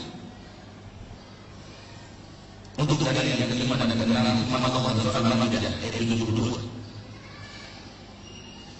Innahu man yusyrik billah faqad harrama Allahu 'alaihi al-jannah wa ma'wahu an-nar wa ma lidh-dhalimin min ansar. Sesungguhnya barang siapa yang berbuat syirik kepada Allah, maka Allah sungguh telah haramkan untuknya surga. Allah haramkan untuk ada surga. Surga yang menjadi cita-cita tertinggi seorang muslim dan muslimah. Jadi ada cita-cita tertinggi kita, cita-cita tertinggi anak kita, cita-cita tertinggi cucu kita masuk surga. Bukan jadi pramugari. Cita-cita tertingginya jadi apa? Penduduk surga.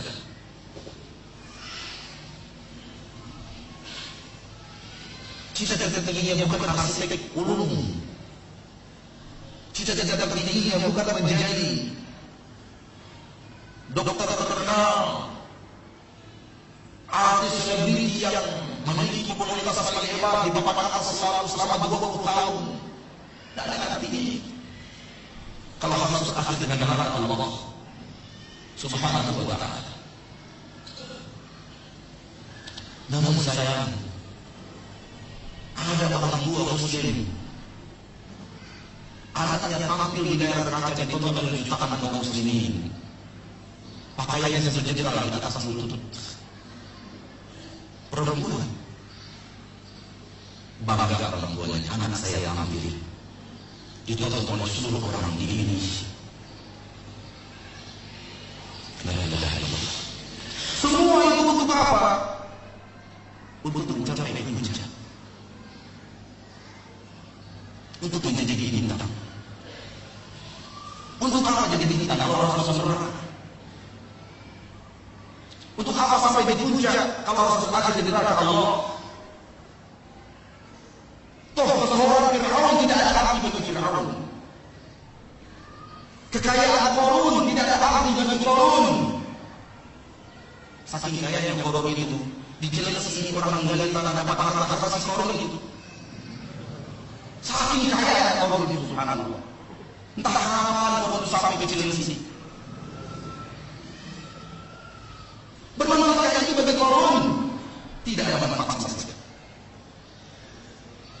Wa amma man utiya kitabahu bi shimalihi fayaqulu ya laitani lam uta kitabiya wa lam adri ma hisabiya ya laitaha kanat qadiya ma aghna anni maliya halaka anni sultaniya. Ketika orang diberikan kitab dari tangan kirinya, ia berkata, andai aku tidak pernah mendapatkan kitab ini.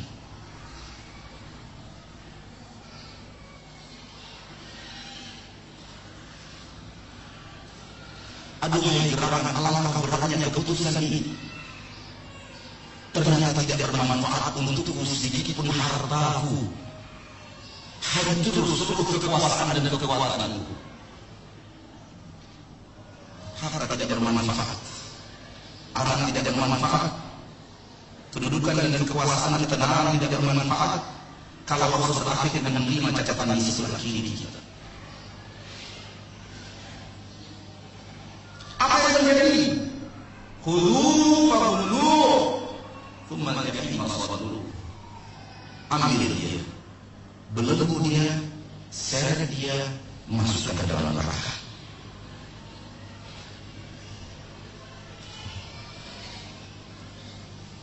Wahai anda yang merasa menjadi bintang dengan maksiat, ingat ayat ini.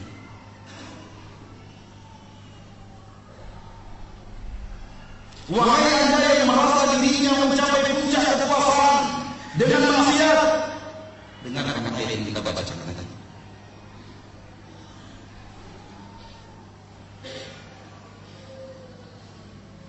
Fir'aun orang yang berkuasa. Tidak ada artinya kekuasaan itu bagi Qarun orang kaya raya.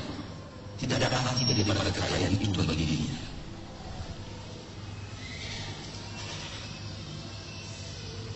Allah haramkan surga untuk orang yang wafat dengan mendosa dosa syirik.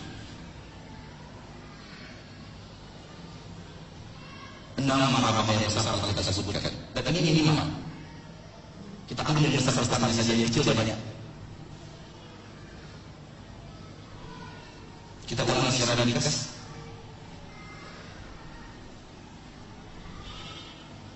Keluar dari agama Islam, hapus seluruh amal saleh yang pernah dia bangun seumur hidup. Jadi halal darahnya dan jadi halal hartanya. Tidak akan ampun diampunkan oleh Allah dosanya untuk selama-lamanya. Akan masuk neraka Allah untuk selama-lamanya. Dan tidak pernah menjajakan kaki surga untuk selama-lamanya. Relakah Anda seperti ini? Demi Allah, kami tidak rela Anda seperti ini.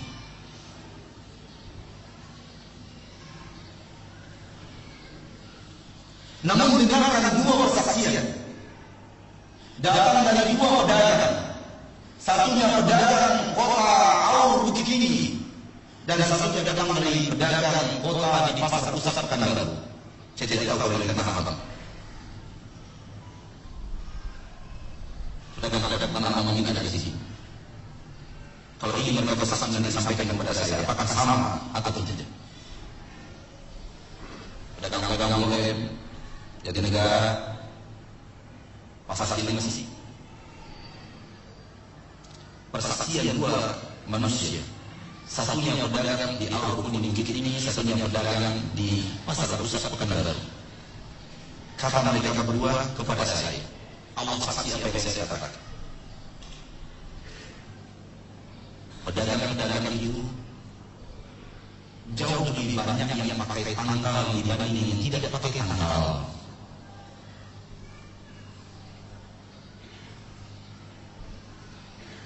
Jauh lebih banyak yang mana? Yang pakai tanggal dibanding yang tidak pakai tanggal. Jauh lebih banyak yang ikut pesugihan dibanding yang tidak ikut pesugihan.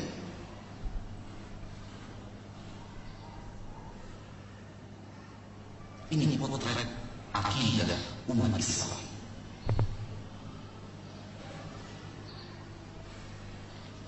Kapan Islam akan bangkit di tengah kaum yang lebih percaya pada tanggal dibanding percaya pada Allah?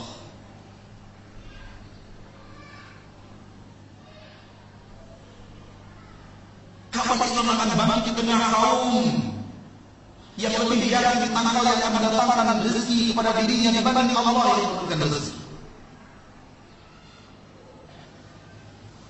Akidah syirik begitu menyebar.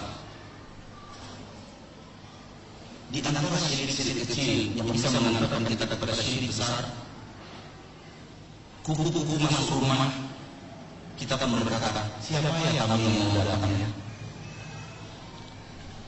Mana ada tamu khusus kuku-kuku dulu sebelum datang? Mikir dong. Di antara akidah yang akan mengantarkan kita ke syirik besar, yang diyakini oleh para supir, terutama supir di luar kota. Kalau mobilnya yang menghias kucing, dia takut luar biasa. Karena ini pertanda apa? Pertanda buruk dan bahaya yang akan datang. Dan kucing itu harus dirawat dengan baik, dimandikan, pakaian dijadikan ini kawan. Kalau kemudian digali tanah, dibenarkan sampai nangis.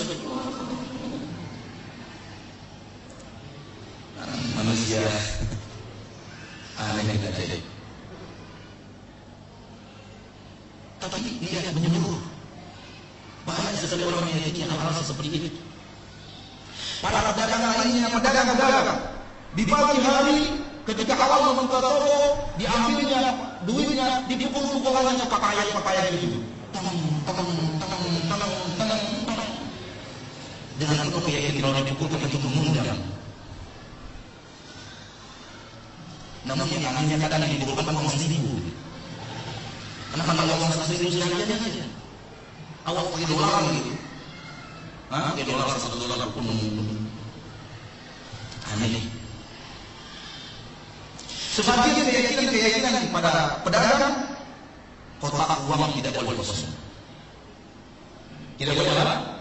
Tidak boleh kosong. Karena kalau kotak uang ditinggal lama itu dan akan kosong, tidak akan mendapatkan rezeki pada hari berikutnya. Biarkan kotak itu ada isinya, walaupun begitu 500.000 apa-apa. Walaupun tidak terlalu jauh letak di situ. Yang dapat potong-potong, di sini potong. Ustaz, apa waktunya saya tanya jawab? Ini kan realita kehidupan. Ini potret akidah umat Islam di negeri kita yang masih terjebak dalam keyakinan syirik. Dan kita sayang pada mereka. Kita tidak mau mereka mendapatkan azab yang sangat berat. Di neraka Allah selama-lamanya. Di antara mereka itu orang yang sukunya sama dengan kita. Di antara mereka orang yang pangkatnya sama dengan kita. Di antara mereka ada sama dengan keluarga kita. Maka tugas kita untuk menyampaikan kebenaran ini kepada mereka. Dan kita wujudkan orang ini adalah bentuk kasih sayang kita kepada mereka. Sekaligus kepada para dukun yang menyatakan diri mereka orang yang ahli dalam segala ilmu tentang hal gaib. Qul la ya'lamu ma fis samawati wal ardi illa Allah. Katakanlah wahai Rasul, tidak ada yang tahu yang gaib di langit dan di bumi kecuali Allah Subhanahu wa taala. Semoga apa yang saya bicarakan bermanfaat. Dan Allah Subhanahu wa taala menjauhkan kita dan orang-orang yang kita cintai dari perbuatan syirik. Wafaqqana dengan tauhid. Wallahu taala a'lam bissawab. Pertanyaan pertama, apakah orang yang bertobat dari kesyirikan Allah akan mengembalikan pahala kebaikannya yang pernah hapus?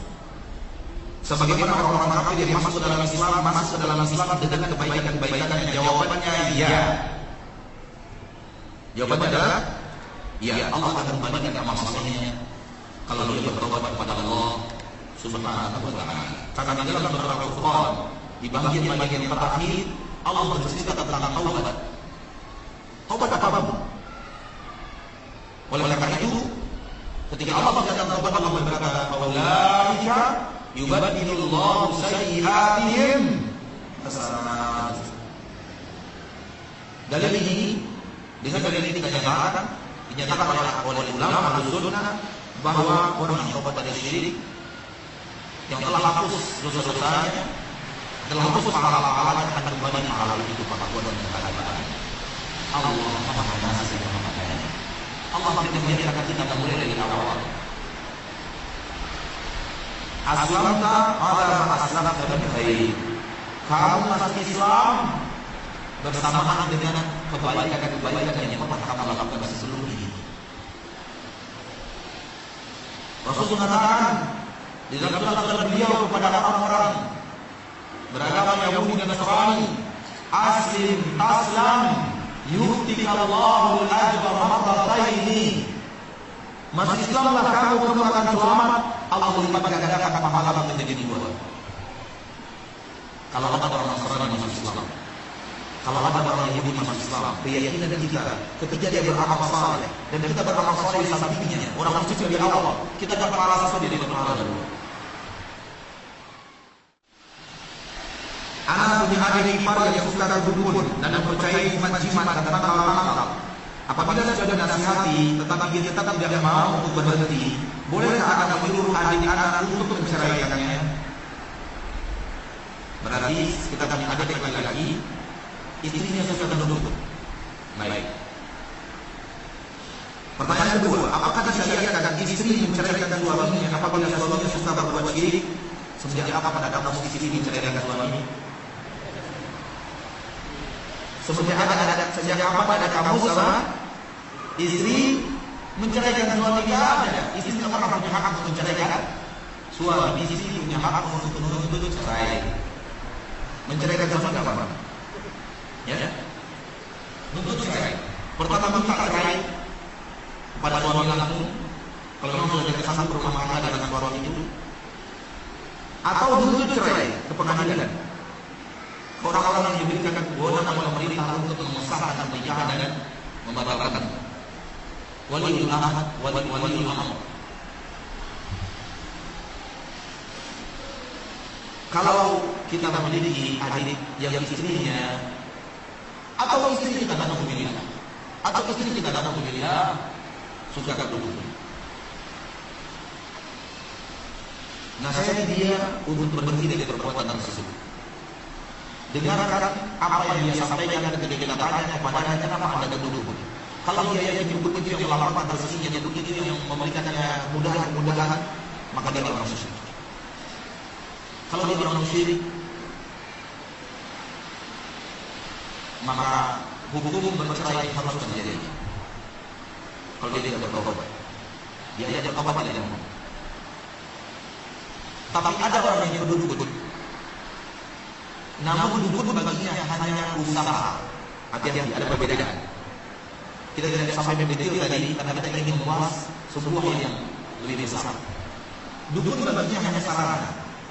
Bukan orang yang melakukan rezeki, bukan orang yang bisa melakukan rezekinya mendatangkan manfaat mudarat. Tidak.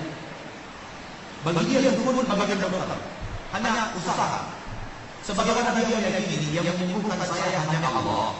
Namun sebagai usaha sembuh, saya datang ke dokter minta obat. Saya tidak yakin dokter yang menyembuhkan saya. Yang menyembuhkan saya adalah Allah. Ada yang datang duduk dengan hal yang seperti ini, walau sedikit. Saya mintanya kepada Allah. Dan duduk bagi saya hanya usaha. Kalau hanya itu yang ada di hatinya, orang ini belum musyrik. Dia hanya melakukan dosa kecil, dosa syirik kecil, belum sampai kepada syirik besar. Kalau dia meyakini dukun ini yang melakukan rezekinya, dukun ini yang menjaga dirinya, akan lebih banyak dukun ini yang menjaga dirinya. Oleh karena itu hati-hati, cermatlah kita dalam menilai. Tidak semua orang katakan dukun langsung syirik besar.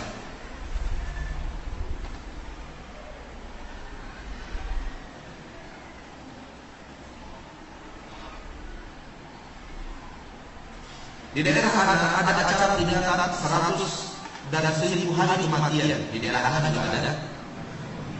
Di dalam acara tersebut dia yang mengadakan acara diharuskan menyediakan makanan ditujukan kepada orang yang mati tersebut, orang yang sudah wafat tersebut. Apakah acara itu mengandung kesyirikan, Ustaz? Acara yang seperti ini biasanya mengandung bid'ah. Tidak mengandung kesyirikan. Soal bid'ah, insyaallah hari Rabu berpikirlah wahai pelaku bid'ah. Insyaallah. Bolehkah kita mengatakan semenjak ada anak saya yang nomor 5 ini, rezeki saya menjadi lancar? Menganggap bahwa rezeki yang didapat adalah rezeki dari anak ini.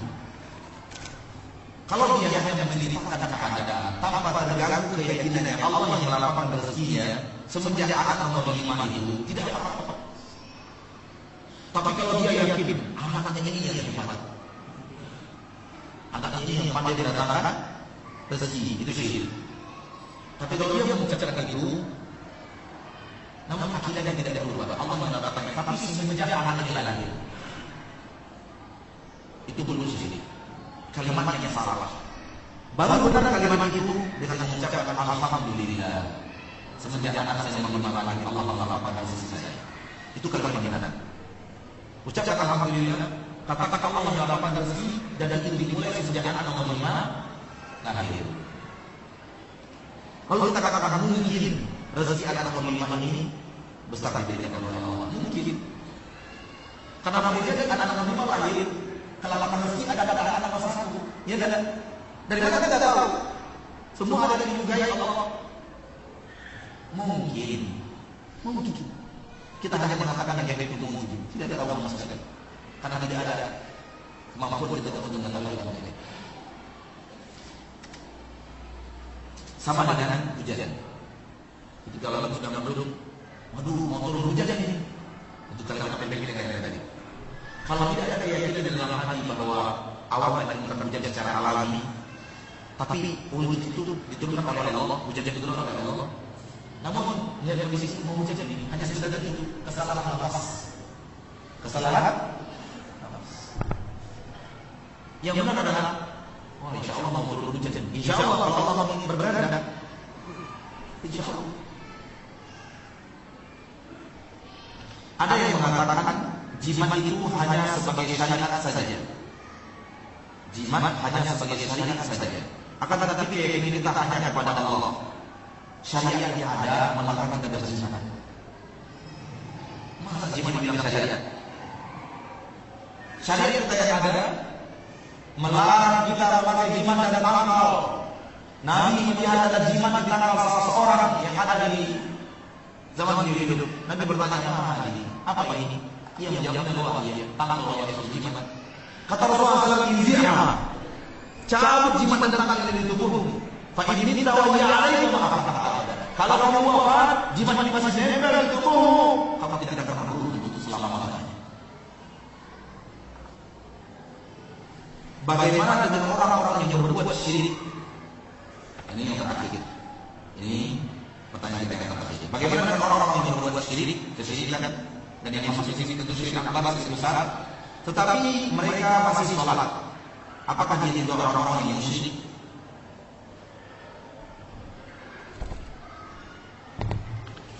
Di dalam Al-Quran Al-Karim, kalau saya lihat khilaf di dalam surah Yusuf, Allah berfirman, "Wa ma yu'minu aktsaruhum billah illa wa hum musyrikun."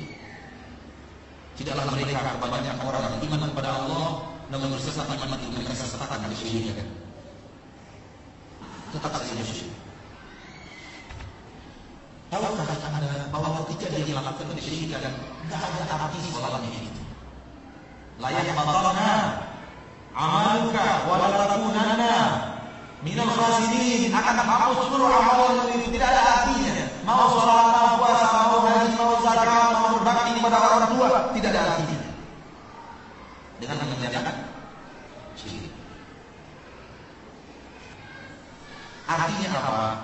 Kesyirikan kalau itu syirik besar masuk ke dalam tauhid, sebesar apapun tauhid itu langsung hilang. Sampai di sini pertemuan kita. Semoga Allah Subhanahu wa taala mudahkan kita untuk memahami akidah.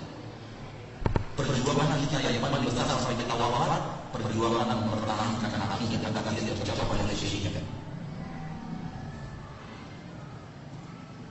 Kalau ada yang nanti pengen saya sampaikan, itu yang saya tahu daripada kitab Allah, Sunnah Rasulullah dan ulama-ulama yang telah berjasa menjaga ilmu yang benar pada kita. Kalau ada yang salah yang saya sampaikan, itu adalah kelemahan saya sebagai seorang manusia yang kurang ilmu, kurang pengalaman, kurang cara menyampaikan. Kepada Allah saya bertobat kepada kita, saya minta maaf. Subhanallah wa bihamdihi, asyhadu an la ilaha illa anta, astaghfiruka wa atubu ilaik. Walhamdulillahi rabbil alamin. Wassalamu alaikum warahmatullahi wabarakatuh.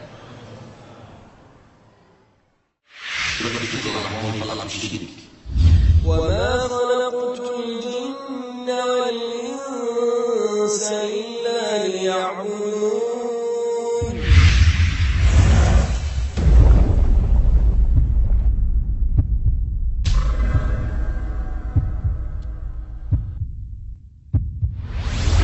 Hai saudara-saudaraku yang telah menjadikan akal dan jimatnya sebagai pemberi rezekinya dan memiliki keyakinan penuh bahwa apapun yang rezeki gara-gara cincin yang ada di tangannya, gara-gara keris yang ada di rumahnya, yang dia mandikan dan beri parfum setiap malam Jumat kliwon. Pikir sedikit. Keyakinan kita yang sampai kepada perbuatan syirik, adanya sesuatu yang mengatur di permukaan selain Allah, adanya yang datang dari selain Allah, adanya yang menolak diri kita dari mara bahaya selain Allah, adanya yang datang manfaat selain Allah, dan ini semua akidah syirik. ومن أضل ممن يدعو من دون الله من لا يستجيب له إلى يوم القيامة وهم عن دعائهم غافلون. Dosa yang paling besar, nenek moyangnya dosa adalah syirik. Karena tauhid dan syirik dua hal yang tidak bisa terpisahkan sama sekali. Perintah kepada tauhid artinya larangan kepada syirik. Larangan kepada syirik artinya perintah kepada tauhid.